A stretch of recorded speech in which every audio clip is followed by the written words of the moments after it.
The channel, everybody. I'm Lady Nika. Child, this is tape number 32. And one may say, why? Because the powers that be don't want to let a bitch be great today. Now, I'm still got some rumblings in my tummies behind this damn Ciroc. But I said, okay, girl, you got an obligation to your YouTube community and your supporters to come on down and through because the love things is waiting on me, bitch. I can't be sitting here stalling and procrastinating. They waiting on me. So I'm trying to be great, best I can. I done somehow managed to get up and I don't look like death becomes me 2 days in a row. Put it together and I'm 20 minutes into a video, interruptions start happening.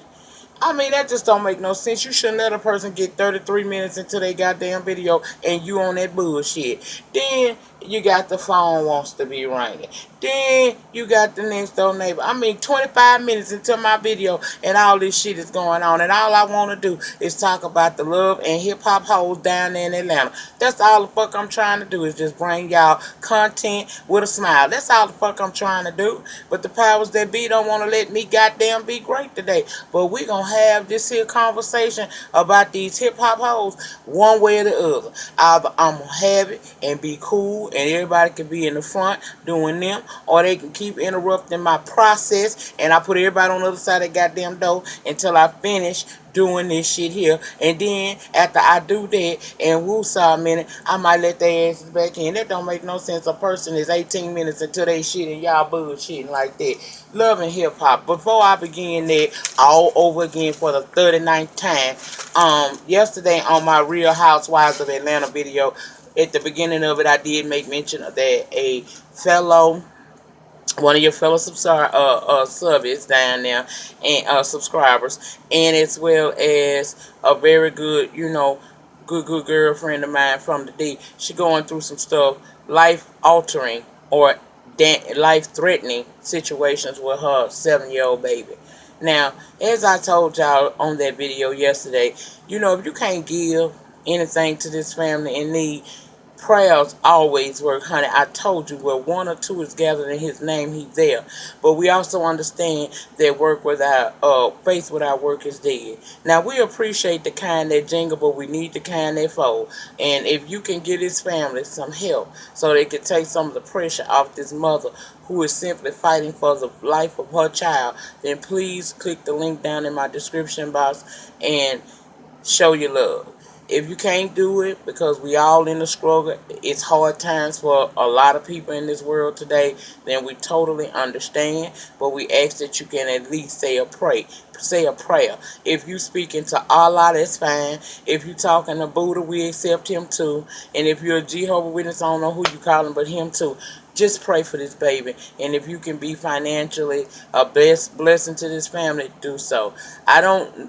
This is not my campaign. I'm not directly linked to it. But if it's one thing I'm going to tell y'all, and you best believe, Nika love the kids. If you've been watching me for at least a year of the 2 years I done been down here on the tube, you know Nika got a soft spot for them cheering. And I just don't think it ought to be a situation where a child at 7 years old is fighting so hard just to have life.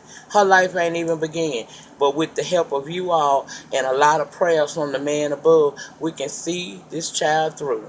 And that's what I ask y'all to do on, if you don't mind, get down in the description area and send, whatever you can. Child, like I said, it don't matter. It's the thought that count. It's the thought that count. And we everybody know that ain't nobody rich, you know. But if you can help, $5 here or whatever, it all count, honey. We even accept the kind that jingle, but we prefer the kind that fold. Okay? And thank you to everybody from yesterday who either hit me up or hit up the parent of this baby with your, with your pledges as well as your words of encouragement and upliftment.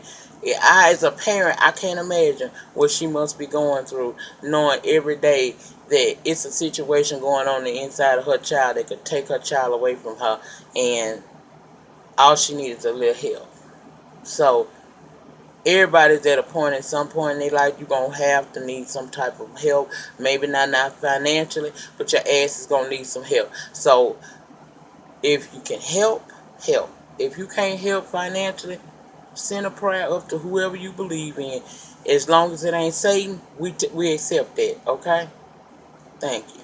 Now, my next question as I begin this review is Mona trying to make this like a love and hip hop Hollywood? Because it's about 30,000 people that joined this damn cast, and about 5 of them came last night. So the review may be a little bit lengthy because y'all know the way I roll. I like to kind of give you a little of everything. And when we got new castmates, I got to try to introduce these folks as best I can to you. So bear with a bitch, hold on, and take the ride. I'm going to bless you at the end, okay?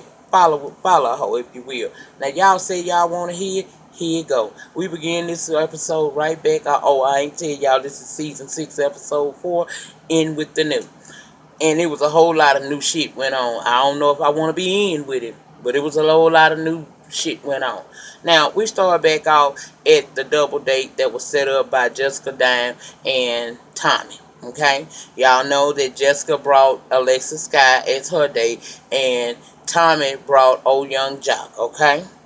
Now, Tommie tell us down in them confessionals, child, if Karlie Redd can steal my man, she ought not have no issue with me stealing her. Because, see, me, I'm the equal opportunity type, okay? But she ain't know that Dime was down with the lady love, and that's cool, too. She beginning to like the Dime, but she gonna see how cool she really is when she, have to sit here with her good girlfriend, Bo, being at the table with her. So we gonna see.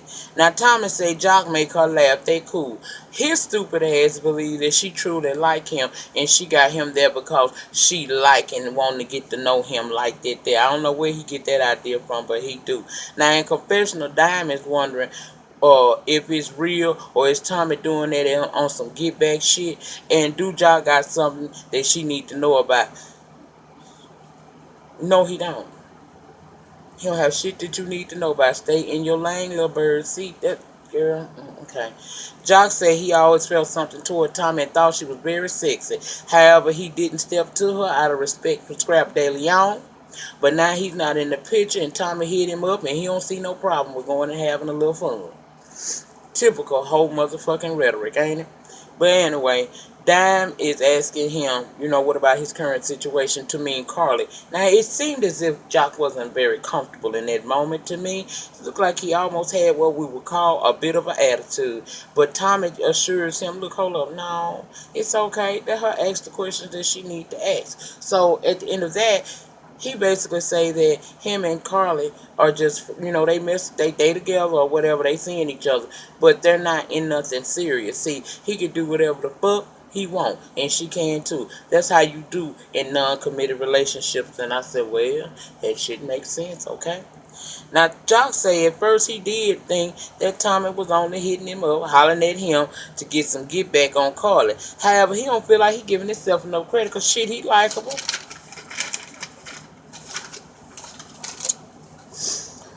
Tommie says she and Jock are good friends. She also knows that, he got his homegirl. She know the baby mama Cena too. Okay, y'all remember Cena from when Baby Needs as Forrest Rock's caller was on here dating Jock. Cena and Baby Needs got into it along with Karlie and Baby Needs too. Okay, well they up in there, they talking about this pasta because they cooking their meal, right? And Jessica in confessional saying Jock best tell Karlie about what's really good before she has to get involved. And I don't understand that, because why do you feel like you need to be involved, honey? Just a little bit left right there, y'all. It's right there. Why you need to be involved? That's not your business. You know your friends are ho ho ho, and so is he. Birds of a feather flock together. They do the same type of bird shit. You got a little history of it your damn self, but moving right along. Now my question is, where they going? Because I'm looking at y'all in this kitchen and look like y'all gonna be steadfast and unmovable at the kitchen table eating up a little grub. So why is everybody naked, including Tommie? She come up out her damn coat talking about it's hot in there, and that bitch got on lingerie, and Dime already, her and Alexis are like they about to either fuck or go to the strip club and hit the pole. So I don't know what the hell was going on there. If y'all can explain it, feel free.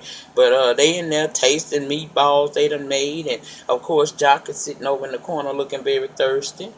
And that was all to that scene. It was a little bit too long to get what we got. Basically, Jessica is peeping out rather not what Tommie and Jock got going on is real or is it on some get back shit. And Jock done made it clear it don't fucking matter because she ain't my woman no way. That's all we got out of it, and it took too long for me to talk about it. It was even longer to watch it, okay? Now, first new cast member we meet of the night is Miss Sierra. She is a business and proprietor of the Glam Shop. She is the business owner and proprietor of the Glam Shop. What is the Glam Shop? Well, bitch, what does it sound like? It's where you go get that hair, face, and nails and toes hooked up. You know, might cost you a little, might cost you a lot, but bitch, it's gonna cost you. And this girl say she started off doing makeup in the backstage area at the strip clubs, but she knew that one day she would own her own. In fact, she knew that from age 16. So now she done went from doing strippers to doing actresses, models, and socialites. They all they all fall up in the damn Glam Shop. That's what we learned. Now, she had to let us know she got 13 employees. Just let you know this bitch ain't been a boss too long. Because any real employer that's been in this a minute don't feel obligated to tell you how many damn employees they got working beneath them. And they ain't working beneath you, bitch. You just supervising them as their boss. That's it, okay? Don't talk about them like they less than, because probably most of them in there more qualified and talented than you. I ain't like that. Okay, that's not a boss. That's not what a boss do. She also has her marketing director and her good friend named Mariah, spelled with the O, down there at the shop too. See, she worked there, okay? And she allowed Mariah to talk her into me to hiring this girl by the name of Lovely Mimi. And Sierra don't really feel Lovely Mimi. She feels she a little bit too loud and robust. In fact, she's glad the girl called in today, even though she only been working there for a few short weeks. She done called in, and it's all good in the hood because she ain't trying to have all that loudness and robust activity going on inside her upscale shop. That's the impression that she gives us. Now, we find out from Mariah, well, she want to sit down and have a little conversation with Mariah. Because, see, she loved Mariah. But she don't understand why Mariah recommended her hiring this girl when they had a nice, quiet, upscale, peaceful place that they were working in. With Lovely Mimi there, it's loud and, like I say, all over the place, okay? Now, Mimi was hired because she has over 1 million subscribers over there on the Instagram, and she's a nail tech. And Mariah felt like, being that she's the marketing director, this was a great opportunity to hire someone that's going to come in and bring in a lot of money to the shop. That's why she there, okay? But her and Sierra got to have a conversation because, see, Mariah been trying to take up for that girl in front of the other employees and in front of Mimi. And Sierra don't feel that because she say, you don't never let a bitch see you go in the bathroom. And she also don't want no other employees trying her on this job because you'll wind up losing your job. I let Mariah get away with some shit because we go way back, way back. But see, if you try that shit with me and I just been knowing you a couple of days, bitch, you might not have no employment at the end of that day, okay? Now, Mariah say working for CC ain't easy. But see, she been knowing CC a long time. She been knowing her ever since high school. CC used to do Mariah eyebrows. And then when she got out of high school, CC's husband, Shooter, convinced her to hire Mariah. So she's there, as I said. And she talked real fucking slow in that confessional. I mean, girl, get to the fucking point. I know I stutter sometimes, and I got a southern lingo. My shit is a mixture of deep rural southern Louisiana and a little New Orleans put together with my own little spice of in it, and that's how I talk the way I do. But what the fuck is wrong with this girl? Is she remedial? My job is to bring in money into the building, and I figure Mimi would be a great addition. She has over 1 million followers on social media. I'm like, bitch, whatever. But we had to go through that in order to get them 2 new characters. So now we got Sierra and we got Mariah, spelled with the O. Jasmine. Jasmine got the U-Haul truck pulled up, child. She boxing up belongings. See, since she spilled tea on Kirk Kirk ain't been round. He ain't been giving up no coins, and Kirk ain't came to see baby Kannon. So she said he ran in them ATL streets putting her name out there bad, and he know she got an arsenal of motherfucking shit on him. And since she can't seem to get people to really listen, she know one motherfucker that's always down to listen, and she get a knock at the door. When she open that door, it's that cougar pussy. Karlie dead. Okay? Karlie is dead, bitch. Okay? And Karlie talking about she don't know why Jasmine invited her over, but she did, and she there to see what's up, you know. Karlie wants to see the baby to see if it look like her, and to find any information out that she can. For Rashida, of course. She doing all of this messy backbiting and sliding and trying to find out information strictly for her friend Rashida. Bear that in mind. This is all, it's just like Tara was doing it for the kids. Well, this bitch is doing it for Rashida. And she telling Jasmine, girl, I believe you now. I believe you told me the truth on that day. But as they're sitting in her house, in her apartment, Karlie immediately notices that the boxes and shit is all up in there and asks what's going on. Jasmine say her lease up, and in order to stay, she'll have to pay. And Karlie asks if is it because he not paying rent? Girl, duh. Obviously, the boy ain't paying no motherfucking rent and the girl moving. Jasmine told her, yeah. She says she hasn't heard from Kirk since the party and he hasn't come to see Kannon. And Karlie asks, where is the baby, by the way? Jasmine say he out right now, but he should be returning in any minute. So, Karlie, are you there? Are you sure? Karlie asked, are you sure that's your his baby? Jasmine said, of course, I wouldn't be sitting here lying to y'all and portraying myself like this here right here if this was a lie. This here the truth, bitch. This the truth. Okay? Now, as soon as she get that out, in comes Kannon with Kiana. Remember, Kiana is the girlfriend of Jasmine and Rod. They having a threesome relationship, okay? And Karlie says she can see this baby. We meet Kannon, and Karlie says the baby kind of looks like her, but she can't really tell right now. Now, Karlie get the baby and start talking about she wants to take a pic. And Jasmine didn't say yes. She asked what was Karlie's motive. And Karlie done went to clicking several pictures of this baby. Now, y'all know in real motherfucking life, ain't no damn way Karlie Redd would have been able to come up in this girl's apartment, halfway ass shade her, and then pick her child up and go to not only picking it up, but gonna snap pictures. In real life, that girl would have came out of a bag on Karlie Redd ass, and that girlfriend of hers would have joined in. They would have whooped that bitch senseless with poor little Kannon sitting over in the corner in the baby stroller. Cause don't no woman gonna let no bitch she don't know just come pick her baby up, much less start snapping pictures. Bitch, please. Anyway, that would not have happened in real life. But Jasmine said, if you taking pictures to take back to your friend Rashida, feel free to take them fucking pictures, as many of them as you want to. Then Karlie noticed the dimple in Lil Cannon's chin and mentions it, and Jazz say he got that like Kirk because Kirk is his daddy. Then she asked Kiana, are you the nanny or something? And Kiana hurried up and told her, hell to the no. I'm with Jasmine and Rod. Now the bird went on, now the bird and her say, these girls may be dots, but they are beautiful. What Rod got going on? What Mimi ain't telling me? She ready to get in wherever the fuck her bird ass can fit in. Then Kiana tells her she knows Kirk as well, because she asked. And she tell her, look, I'm a dancer too. I met Kirk down at the club, and he started talking about how he can take care of me and pay my bills. And we messed around. It was a sexual relationship. But here's the thing. I ain't know he was messing with Jasmine. So we was fucking the same dude again. But this time we ain't know that we was fucking the same dude again.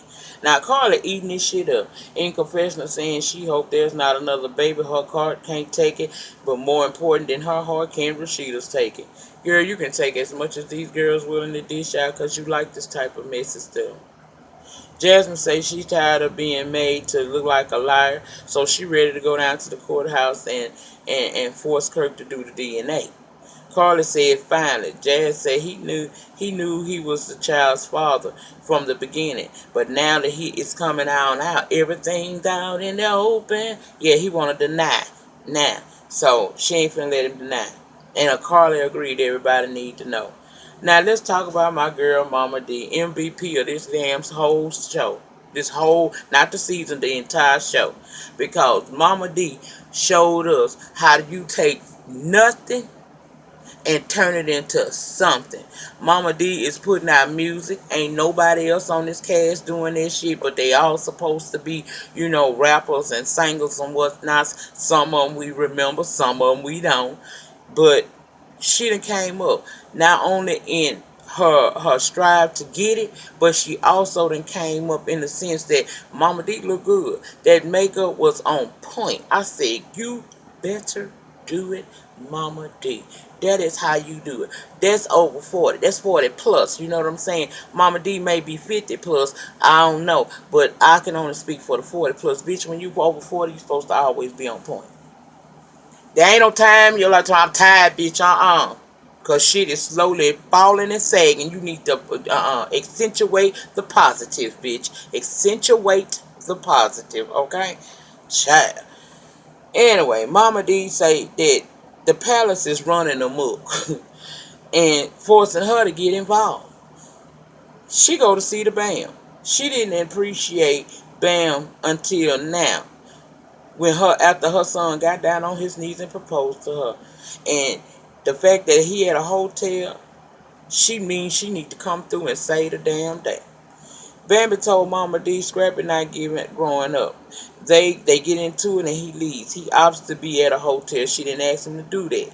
She said she says that he needs space, although they got that big ass house. She didn't object to him going. But she say that, she ain't feeling him wanting to run up out that house like that all the time. How they gonna be in a marriage if he gonna run away every time that, shit get hot? They get into an argument instead of him staying there and dealing with it, or just walking off for a couple hours to let things cool down and then coming back and picking this conversation up where they can talk to each other like civilized adults. He opts to pack and go. And Bambi ain't fucking feeling that shit. Mama D say Scrappy say Bambi jealous of his friendships, and Bambi say he reaching. I ain't jealous of shit. He says that so that he can come to you and you'll feel sorry for him and side with him. Bam said, look, I'm not trying to make Scrappy seem like he no bad person, because I love him. In fact, I'm even embarrassed that we got to go through these issues. And then they gave us the emotional scene where she dabs her eyes but tears never fall. Mama D makeup, like I said, was so pretty. And she asked Bam, would she be willing to work it out? And Bam said, if he willing to commit to therapy to bring about change, I ain't got no problem with it. But if he want to keep fighting and running on some silly shit, then it ain't going to happen. And I feel on that. Now, we meet finally yet another castmate making that number 3.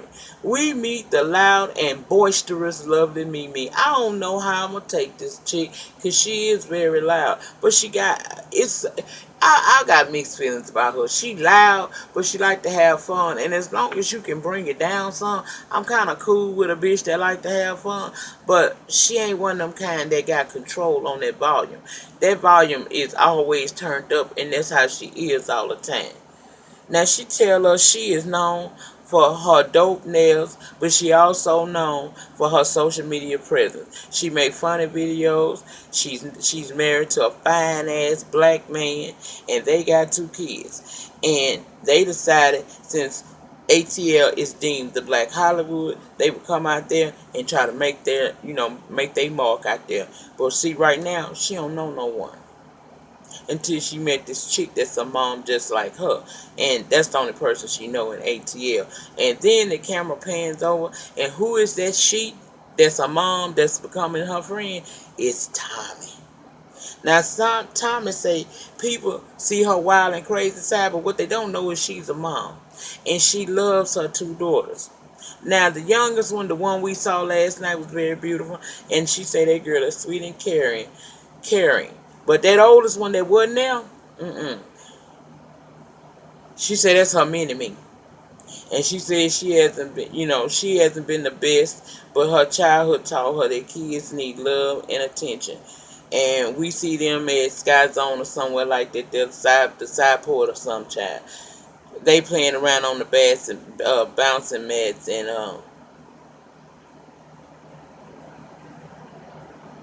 they enjoying that moment. You know, they tuned in. Stay tuned in with their kids, having a good time. But what I want to talk about right quick, that oldest daughter finna be every bit of how you and your mama Samantha, y'all relationship. You say that girl don't take no shit and she a mini you. You might want to be trying to get that girl some counsel right now, because I see trouble ahead. And one thing about it, right or wrong, Karma is a bitch and she ain't got no respect to person. You have been very disrespectful to your mom in your conversation alone. I don't know what y'all lives entail and what y'all done been through, but I know that you've been a real disrespectful little piece of thought to your mama, and you got to know that you're gonna pay for that, okay? You better honor that woman, or your days on this earth gonna be cut short, or you gonna go through so much hell you want it to be cut short. Now Tommie say she don't usually vibe with other mothers, but Lovely Mimi seem cool and fun, so they've been getting to know each other. Now Mimi thank her for inviting them, because they don't know nobody else there, and she appreciate Tommie for that. Mimi say she is Vietnamese, because that stupid ass Tommie, is you Asian? She said, I'm Vietnamese. But I've been in the States since I was 3 years old. I grew up in the DMV area, the hood of it. And she was once headed down the wrong path until she met her husband. Now she's in a better place, okay? We learned that she did a lot of juvie time, which Tommie gonna feel like that makes them, sisters in crime, cause that's what the fuck it is. And Tom, this first thing Tommy said, we got a whole lot in common. You always got something in common with somebody. Instead of just letting the process flow, you always talking about you got a lot of common with some damn body.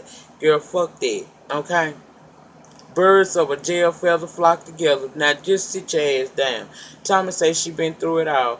Then Mimi say her and her parents are now in a good place, but because she had to learn to forgive them and realize that they just didn't understand. And Tommie automatically starts talking about she and her mom don't get along. She says she just working on trying to get her alcohol intake under control and focused on being a better person. And Mimi say that's what she need to be doing. All that other stuff will come in time. She tells her, lately I've been hanging with this girl named Tammy. That's Waka Flocka Flame Wife. And Tammy been trying to help me, kind of change my image and the people I hang with. But she taking me around bitches I don't really even like. And one of them bitches is a hoe named Karlie Redd, who slept with my dude last year. She tells her that I got ammo for bitches, though. She went on a double date and took Carlie's man Jock with her. And she telling this girl all this and ain't, okay. They like each other, and Tommie say she gonna show her ATL and Mimi down. I just thought that was a whole lot of information you gave this girl, and y'all ain't really vibing yet like that. Y'all trying to, but you spilled tea, and I guess Mona told you you had to. Now let's go over here to Scrappy, because he sitting on this couch with this girl playing like, they playing this role, and we would think that girl is somebody he cheating with. But come to find out, when the producer said cut, this dude, that's his home girl, so he say Jasmine Burke. She an old friend from high school, and she helping him with acting classes because he wants to get into this acting thing. He telling Jasmine him and Bam don't get along, and like he want them to, and it's new shit they going through. He said he had a hotel and Bam believe he doing shit, but he not. They got trust issues and it's causing him anxiety because he feel like he missing his best friend. Well, go the fuck home. Scrappy said they both got trust issues, and he and Bam done went back and forth a million times, and he hoped it was going to work itself out, but it's only getting worse, okay? Jazz is asking, is the wedding still on? He said, honestly, I really don't know, but I know I still love her. Now, I didn't like how Jasmine was looking at him in this scene right here, because that last part when he said he don't know about that wedding, that bitch started looking like she was hungry. She look borderline thirsty. Now, hold on, get your ass cussed out, because I done heard you got a few little credits to your name, but don't get fucking cussed out on this motherfucking season of Love and Hip Hop Atlanta, because you over here trying to get with Scrappy, because ho, I like Bambi, and I will cuss you out on my review every motherfucking week. I will drag your motherfucking name through the mud, and you know I will. And if you don't know, now you know.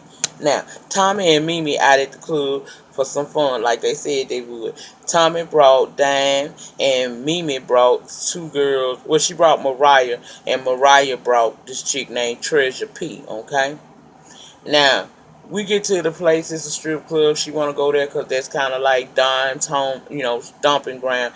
And we see them with a stack of fucking ones. It look like it's a lot of bread, but bitch, that's probably $200 in ones, okay? But I digress. Now, Mariah from the shop, Mimi work at, and she done brought, like I said, Treasure Pete with her. And Mimi agreed, since Mariah been so cool to her, she ain't down to the shop. She ain't got no problem with her bringing this chick, okay? Treasure is the third new castmate that we meet of the night. She hails from Houston, Texas. She's a former dancer, and now she's a former dancer turned radio personality. She says she moved there to take over the airways, okay? And she said when she moved there, Mariah was the only one she knew, so she hasn't secured a spot on the radio, but she working on it, okay? She says she used to dance, and she knows a Jessica Dime. Now they talking, and Treasure asking if Tommie done danced before. Tommie said, "No, but I can't hear just like it." But I wasn't never doing that. So she said, "Oh, you low riding it, or you being low, some kind of way." It was a little shade, and Tommie didn't really feel it. But I'm sitting here thinking to myself, girl, you must don't know who you talking to. And even Dime said in confessional, Treasure throwing shade. Obviously, no one warned her that Tommie got a tendency to pop off. I said, oh, she gonna find out next episode. She gonna find out, child. I'm sorry, I gotta get some of that there shit. Now, child, Treasure let on that she seeing a married man, but she say she ain't know that shit. She ain't know he was married until she got her ass there to the ATL. And Mimi wasn't feeling it because Mimi a married woman, okay? But also, Tommie wasn't feeling that either. But Treasure felt like that shit was okay. Treasure cleared it up, saying she only found out her dude was married once she moved there. She got caught up, and he spent all his time with her and all his money, so she cool with it, okay? She said it's not her business to be loyal to his wife. And she said at the table she not sure she want to be with him, but she like what he give her. She like the attention and the money. Then Mariah say, I do married men too. In fact, I'm seeing a married man.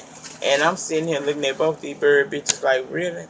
Mariah slow ass say in her confessional, if a married man wants her, then that's his wife problem. She, talking about she ain't make no vows to nobody. That old slow ass hoe said if a man won't take care of her, she all for it. Now Mimi said, let me tell you something from a married woman perspective. Karma is a bitch, and Tommie said them sideline hoes ain't shit. And Jessica said she just wanted to have a good time. She wasn't expecting all of this. She said that is not her thing to get caught up in other folks' mix. She leaves that up to Karlie Redd, okay? But she think it's not cool to mess around with somebody else's husband. I don't know, damn. They was at that table trying to glamorize being in a shitty position. So, child, whatever. Combo switched to Mimi and her ATL experience so far. And she hates CC. She's mean. Mariah said CC not like that, and that said Mimi knew Shooter. She said, no, I've only heard of him. Well, Mariah suggested they go have drinks sometime to just sit down and let her and Mimi get to know each other. I mean, CC get to know each other, and she'll see that it's not that bad. Now, let me ask y'all something. When Mariah said that she messing around with a married man, and then she goes to asking this girl about Shooter, who is her boss / friend husband. Did any one of y'all think that maybe the man that Mariah messing around with that's married is Shooter? I could be reaching, but I'm telling you, I sure felt that way. When she said that shit, I started thinking this bitch say she messed with a married man. She ain't got no motherfucking coots about herself. So that means she would still be smiling in Mariah's face, knowing, CC face, knowing she fucking her man. Let's continue. Now, Dime posed a question to Tommie. Is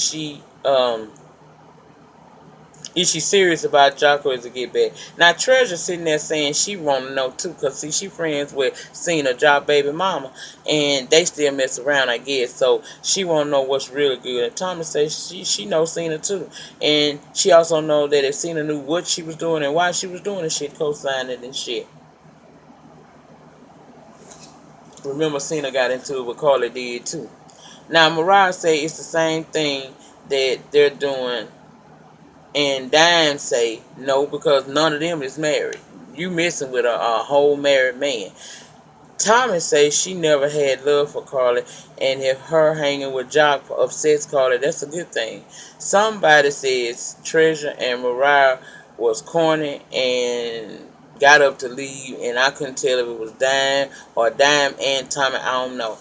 Next thing I know is, let's go over to Karlie Redd, because she having that photo shoot for that book that she got, and Jock there to be photographed, child. Now she got her legs all up in the air and him dipping down between her legs, but she shared that he still hasn't apologized, but he there and he ready to get naked for her book. I said, He said he got a soft spot for Karlie Redd.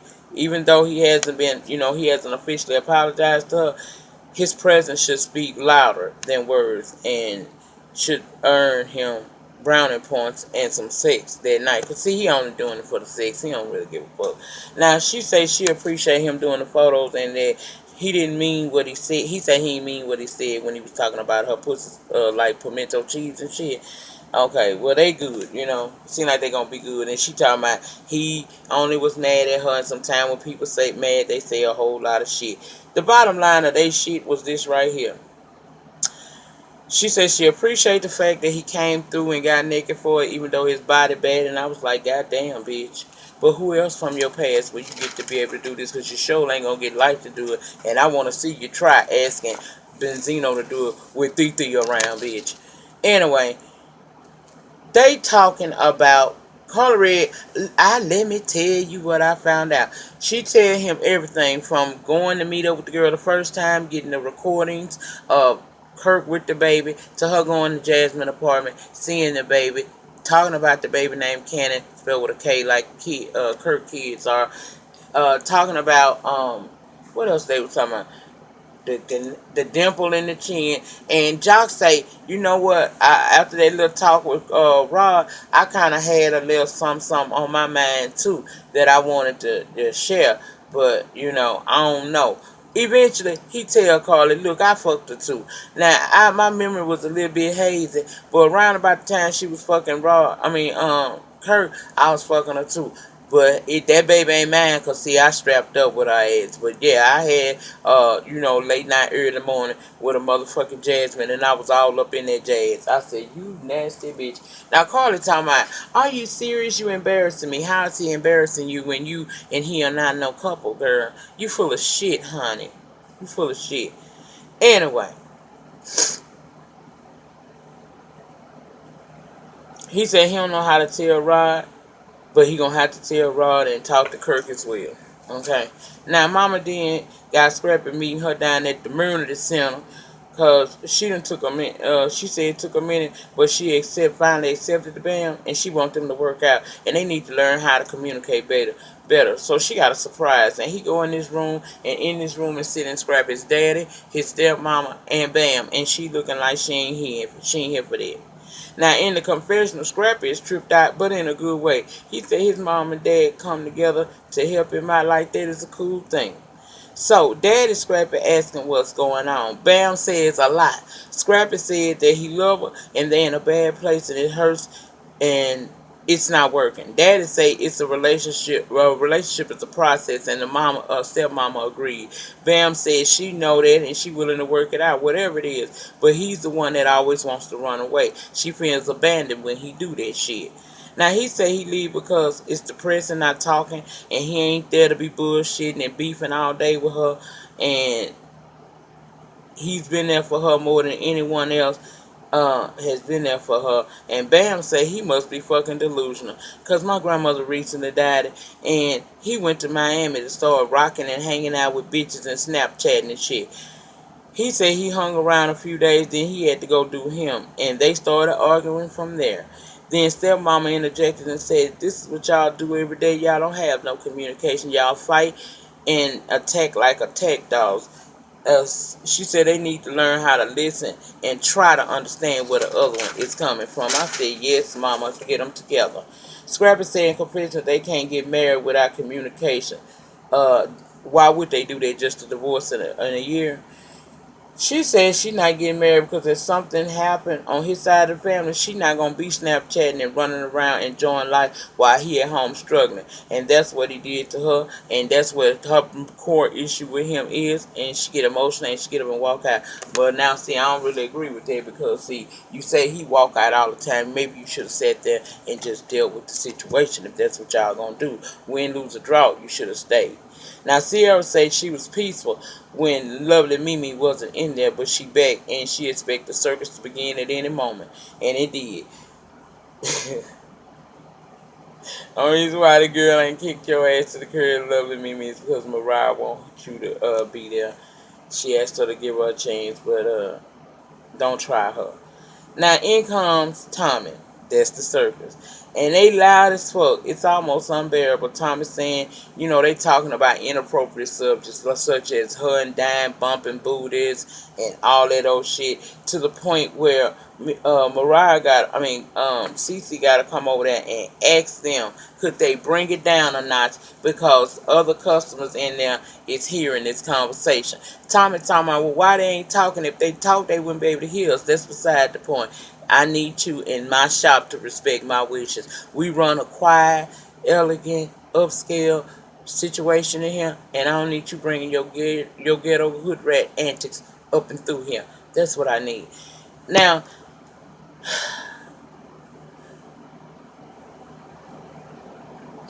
Lovely Mimi invited this girl to come out down to the have a drink with her. You know, maybe if they have a drink, they can understand each other better, and Cece will lighten up. So Cece say yeah, and they do meet up. They meet up down there, and when we get to the club, this motherfucking Mimi is already on. She putting 20 on 10 for no motherfucking reason, hooping and hollering. Then Mariah act like she wanted to start joining in on that, and Cece was like, Mariah, you know we don't act like that when we out in public. Chill out. We don't act like no circus clown. So now Lovely Mimi is mad because the girl done called her a circus clown and say she gonna quit. The girl say, I don't give a fuck, I don't need you.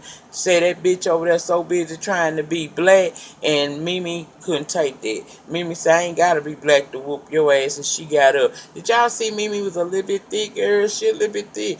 I said, look at Jet Lee's daughter up in here, about to get ready to try to do some motherfucking what they call it, jitsu on motherfucking Sierra, but Sierra wasn't backing down, and security stopped in there because they wasn't finna get ready to have no fight like that there up in that club. So Mimi and not Mimi, Sierra and Mariah, they leave, and Mariah hears that girl telling her stop being her little bitch, but they leave anyway, and she don't work at the shop no more.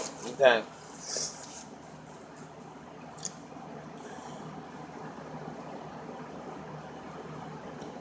And I think that's where they ended. Yeah, it is. That's what the episode. Oh Lord, it was long.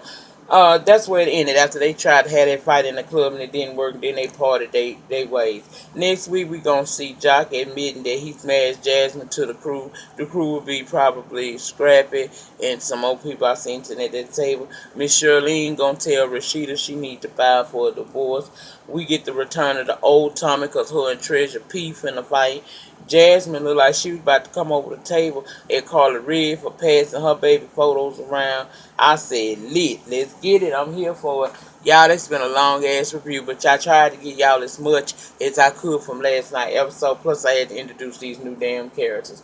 The depth of my struggle will determine the height of my success. I believe it. I believe it so I can achieve it. In the meantime, in between time, please remember to like the video, comment down below. I always talk back, and share it on your social media platforms. Also, do not forget that we got that campaign for that baby going on, so that's down in the description box as well. You guys have a great remainder to your day. I'm gonna try to do something like that there. Vacation. Vacation at the house. Ain't that some bullshit? Anyway, I'll see y'all back tomorrow for If Loving You Is Wrong. Have a great day. Peace.